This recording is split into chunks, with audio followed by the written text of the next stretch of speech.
సంతానలేమి సమస్యకు చక్కటి పరిష్కారం చూపిస్తున్న Ria fertility test tube baby centre CN hospital Kurnool. భారీ వర్షాలు రైతులకు కన్నీరు మిగిల్చింది. పత్తికొండలో ఎక్కువగా టమోటా పంటను సాగు చేస్తారు కర్షకులు. బంగాళాఖాతంలో ఏర్పడిన వాయుగుండం ప్రభావంతో గత 12 రోజుల నుంచి మండలాల్లో కురుస్తున్న భారీ వర్షాలకు పంటలు దెబ్బతినడంతో రైతన్నలు ఆందోళన చెందుతున్నారు.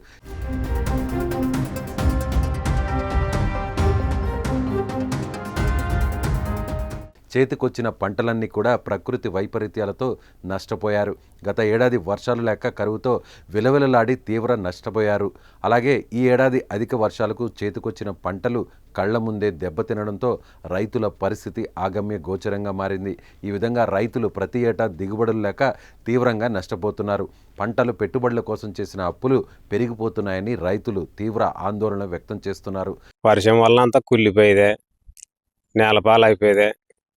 మాకు ఏమి లేదు, గిట్టుబాటు ధర కూడా లేదు. పంట అంతా నేలపాలు. పెట్టుబడి ఒక 50,000 లక్ష దగ్గర పెట్టుకుంటాం ఎకరికి. ఇప్పుడు అమ్ముకునేకే తెంపుకునే కూడా కుళ్ళిపోయేవి అన్నీ. ఇప్పుడు పత్తికొండ పోయి అమ్మనికి కూడా పోతే అన్ని కుళ్ళిపోయి రేటు కానీ లేదు వాటికి. మామూలు మంచికి 300. ఇంక ఇప్పుడు మందు సంచి కొనాలంటే 1800, 1600, 1200. అది కొనాలంటే అదే ఇంక మందు కొట్టే మందు అంతే. ఇప్పుడు దీనికి 5 ట్యాంకులు పడుతుంది, 1500 పడుతుంది కొట్టాలంటే కూడా. మనం వ్యవసాయ శాఖ అధికారులు నష్టపోయిన పంట పొలాలను పరిశీలిస్తున్నారు. ఎకరాకు 50,000 చొప్పున ఆర్థిక సాయం చేసి ఆదుకోవాలని రైతులు ప్రభుత్వాన్ని కోరుతున్నారు.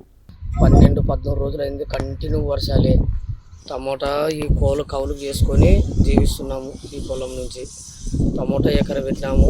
మొత్తం 50,000 దాకా పెట్టుబడి వచ్చింది. భారీ వర్షాలు, ప్రతిరోజు వర్షమే. మొత్తం నేలపాలైనాయి. పండిన పంట ఒక గంపలికి ఒక కాయ కూడా పడలే. మొత్తం తెంచి దండలు పోసినాము. ఎవరు ఏ అధికారి కానీ ఎవరైనా కానీ రాజు వచ్చి చూడనీకైనా కానీ ఏమీ రాలే. దీని నుంచి భారీగా నష్టపోయినాం. ఇంకా 1-2 నెలలు పెట్టుబడి పెట్టినా మళ్ళా కోతకు వచ్చేదాకా నమ్మకం లేదు.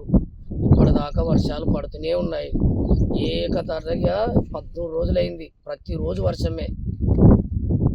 ఇట్లా ఉంటే రైతు ఎట్లా కోలుకుంటాడు? అప్పుల పాలు ఆత్మహత్యలు చేసుకోకపోతే ఎట్లా?